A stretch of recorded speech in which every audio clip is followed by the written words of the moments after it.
Hello everybody, my name is Amadi-Obi, and today we are going to learn 10 different ways you can make your nighttime outdoor photography amazing.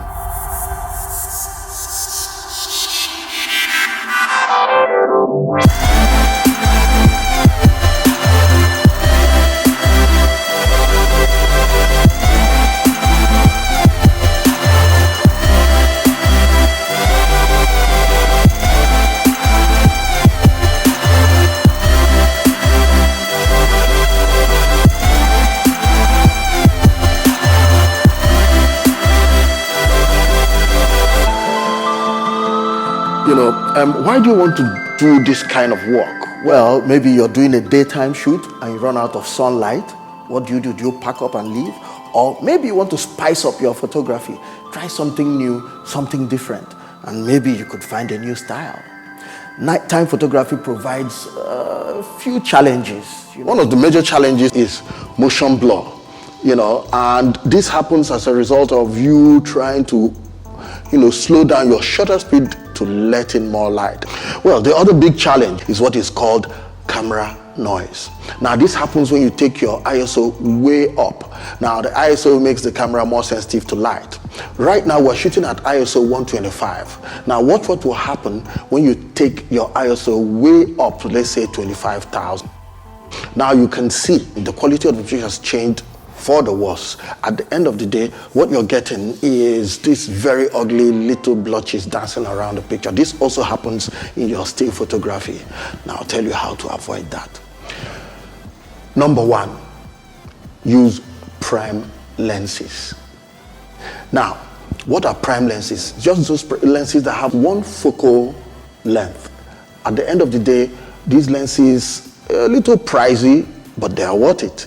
They can open up to an aperture of as wide as f1.2 from, let's say, f2.8. Now, what do? They let in a lot of light.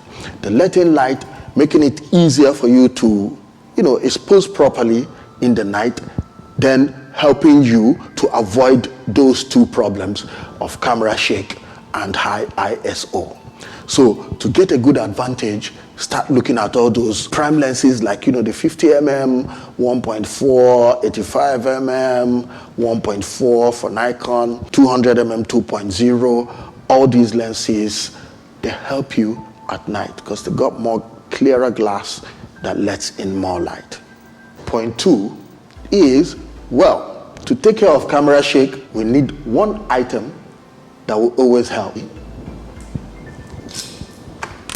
Tripod stand. Now, this is a must. Anybody doing low light photography has to make sure that his camera is on a tripod. This is one sure way to take care of camera shake, and you need to get a sturdy one. The third point is be careful on how high you want to take your ISO. Keep hovering around the lower ISOs. Now, this is relative to the aperture you're using on your camera, and also it is relative to the sensor of your camera. For my shoot, I'm using the Z7, which is a full frame camera and has quite some sophisticated sensor.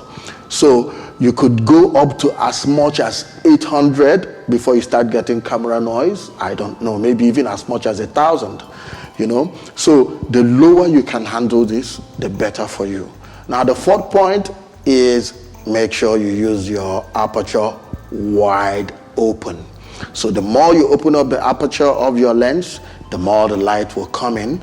Well, what does this do? It creates a shallower depth of field, which I love, especially if you're shooting a portrait and you get those beautiful bokeh in the background of your model. So open up your aperture. If you have a prime lens, then that makes it very easy. The wider the aperture, the more light you can let into your camera, the less you're going to have camera shake, especially if you want to hand hold sometimes, okay? And of course, you don't need to take your ISO so high as to get camera noise. Now, the fifth point is you've got to watch your shutter speed. The shutter speed is going to determine whether you have camera shake or not, or what we call motion blur, like I showed earlier. Now, how do you prevent that, especially if you're going to handhold? The first thing you need to learn is that if the focal length of your lens, you should sort of double the shutter speed. So if your lens is a 50 mm lens, you should shoot at least 100th of a second. So you shoot at a shutter speed of 100. If you're shooting with, let's say, a 15 mm lens, you can actually shoot at, 30th of a second. If you're shooting with a long lens, you're shooting with, let's say, 100 mm lens, all right, you better be looking at shooting at least nothing less than 200 if you're going to handhold. Well, if you're very good at holding your breath and putting on this tripod stance, you may be able to hack it, right? So this is the 5th tip. Watch your shutter speed relative to the focal length of your lens. The 6th solution is please make sure you shoot RAW. Do not shoot JPEG. Always make sure you shoot RAW. The RAW file gives you the best possible quality image that is coming out from your camera. But most of all, what you need to understand is that the RAW file has all that information that you would use in post to help your image. One of the tips that I'm going to give you as a bonus is that make sure you slightly underexpose. When you slightly underexpose while you're shooting, in post you can bring out all the details in the dark. That way, you are also shooting at a shutter speed that is a little faster and an aperture that may not be so small. And then you don't need to take your ISO so high.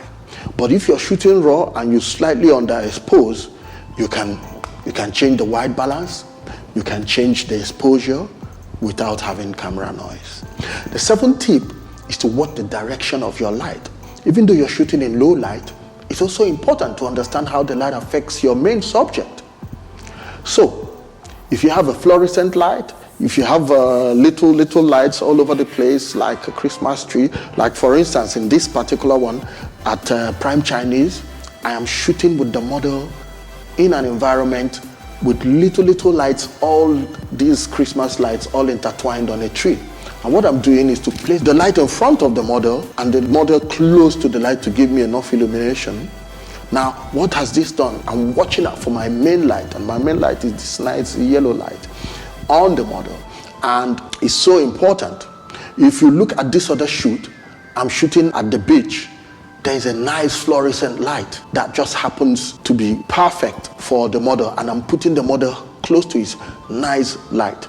So the positioning of the model in relation to the light, you have to consider that to make sure that it is the most flattering for your model. So this actually develops your ability to watch light, look at light in a more creative way, Now, that brings us to the 8th tip. What is in your background? How does the backdrop help push the model? Because you're shooting at night and you're shooting wide open, you're most likely to get this beautiful bouquet in your background. Bouquet in your background is when you're shooting at a shallow depth of field and everything in your background is all blurred. Now what that does, it brings attention to your model. If everything is blurred and your model is sharp, you've got beautiful contrast of soft and hard edges. Now what does this do? It complements your model. You need to move around, and each time you move around, you're going to find different things in your background depending on their distance. Okay? So it is very, very important to note what is in your background and also what is in your foreground. Sometimes, in post, we could actually put a bouquet in the foreground. Now we'll come to the 9th tip, the quality of light. This includes the temperature of the light, the color of the light, the intensity of the light, the shape of the light. So you need to make sure that the light hitting your main subject is a little warm. For me, I love that, where it's a little warm, depending on what you want to say. Sometimes, you want it blue. depending on the feel you want to get. But most times, I think it really complements the model when the light is warm. Like the shoot I did at Prime Chinese, you're looking at all those nice yellow warm lights. You know, I love them. Though I found it a bit monotonous, so that in post I had to change some of the colors in the background, but that warm light was beautiful on the model, you know. And then if you look at the other shoot that I did, beautiful, nice fluorescent light, warm light on the model, and in the background there were these nice blue lights, like neon lights, and it just gave me exactly what I wanted. That was really beautiful. So I'm watching out for the quality of light, and how should this light be in the background, should this light be in the foreground, you know, hitting the model. That brings us to the 10th tip, which is you can bring your own light. Now, anything can happen. You see, when you're out on the streets, you may just get frustrated. Maybe there's no light in the background. Maybe you don't like the main light that is on the model. You could actually light your model with maybe a small LED light that you can handhold, or a studio flash. Or you can add some of the colors that you need by putting a color gel on your light and blasting those lights. It could be a rim light, you know, it could be a background light. You could point the light at the background and change the background. For instance, look at this one. I decided to change the background to purple, and that worked beautifully as a contrast against the warm lights on the model that was like almost orange to yellow. And on the other hand, I could use that light to light other elements I can introduce into the picture. If you look at this picture, we are splashing water. You could use smoke, you could use sand, whatever it is, to create that extra interest in your picture. What we're looking for here is to move from a good image to an interesting image that can stop people and make people look. Well, I hope you absolutely enjoyed those 10 tips. I hope it's going to change your photography for the better. Please drop us a note. Don't hesitate to give us a thumbs up and subscribe. Thank you.